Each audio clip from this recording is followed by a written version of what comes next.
Hey there, Rideshare Dan here.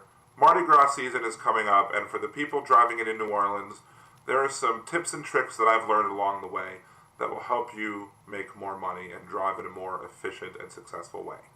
Last year, I made $2,700 in 1 week during Mardi Gras. I want to do better this year, and I think everybody can. And they can if you follow some of these tips and tricks that I'm going to give you.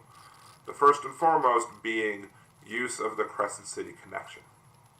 Now, Uber will try to not give you cross parade route hails. It's not always successful, but they will try. But if you do both Uber and Lyft, you will likely at some point be confronted with a ride that has to cross the parade route at some point. And it's really difficult, and it's really hard to fight that traffic. And sometimes it seems near impossible to get where you need to go if you don't know how to use the bridge.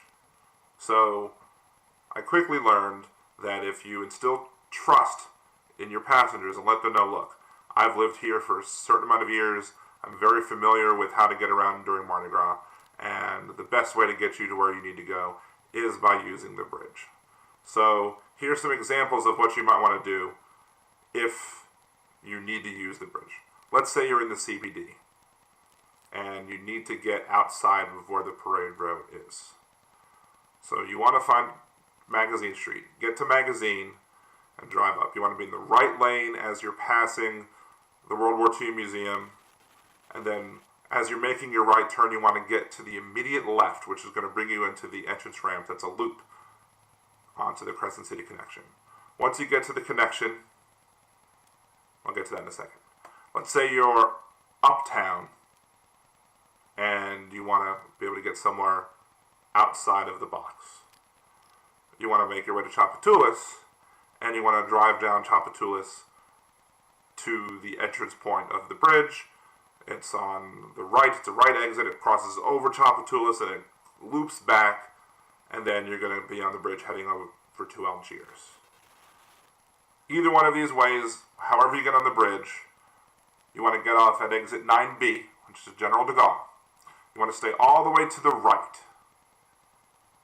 You don't want to go over the exit ramp that flies over the expressway. You want to stay to the right, you want to stay low.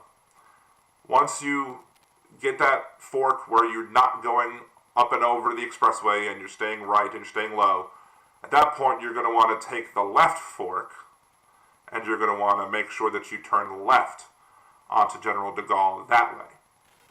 As soon as you turn left, you want to get in the very right lane because the very right lane is going to be the entrance ramp to get you back onto the bridge.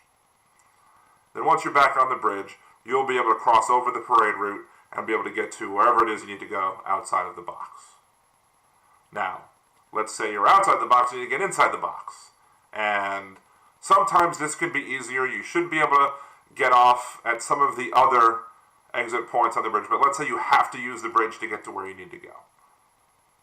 Because let's say St. Charles is blocked or there's just lots of backups on the Tchoupitoulas or the St. Charles Carondelet exit. You want to stay to the far left as possible to avoid all of the people exiting onto the St. Charles Carondelet exit and exit 11, where you have the Tchoupitoulas exit. You want to stay to the left to avoid that as much as possible. It's hard because sometimes it bunches up. And then you're going to go again across the bridge. You're going to take exit 9B again and do the same thing that I just told you.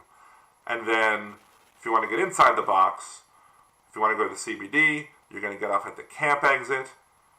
And if you want to go more uptown inside the box, you're going to get off at the Tchoupitoulas exit.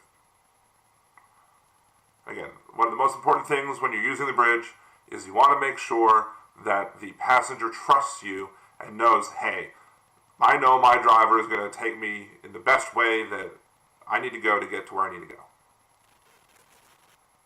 And you may get a message. Last year I got a message from Lyft telling me that I took a route that seemed longer than it should have been. This is an automated message. It's just something that it triggers if you take a longer mileage than what Lyft thought you might need to take. Why? Because the Lyft system might be a little dumb, and it might not realize the fact that it's Mardi Gras, and we need to take detours, because it doesn't take into consideration parade routes. So, just ignore that. It's not them fussing at you, it's just an automated message reminding you that as a general rule, you want to follow GPS, you want to follow Waze, you want to follow Google Maps, or you want to follow the in-app instructions on how to go where you need to go. Just recognize the fact that any of those systems, Google Maps, Waze, or etc., do not know how to handle parade routes, do not know how to handle Mardi Gras much. So if you're having to cross into the parade routes, it becomes you knowing the city. And what I highly recommend after watching this video is that you go ahead and practice getting on the bridge from the CBD. Practice getting on the bridge from Uptown and taking Tchoupitoulas. Practice the exchange on how do you get off at exit 9B and you exit and you get back on from General de Gaulle. Make sure you know it well so that when it happens during Mardi Gras season, you will be prepared to quickly get across the bridge and get back and then be able to take your passengers quickly wherever it is they need to go. Your passengers will be very appreciative. They probably will tip you for it, unless, it's surging like a ridiculous amount, which it will during Mardi Gras because, again, you're going to make a lot of money during Mardi Gras. And this is just the first of several tips that I'm going to create for you people in New Orleans. I want to help share the knowledge and help us all be better drivers, be more efficient, and be making a lot more money than we will at any other time during the year. So please remember to subscribe to this channel. Follow me on Twitter at RideshareDan and on Facebook, RideshareDan. Well then, happy Mardi Gras.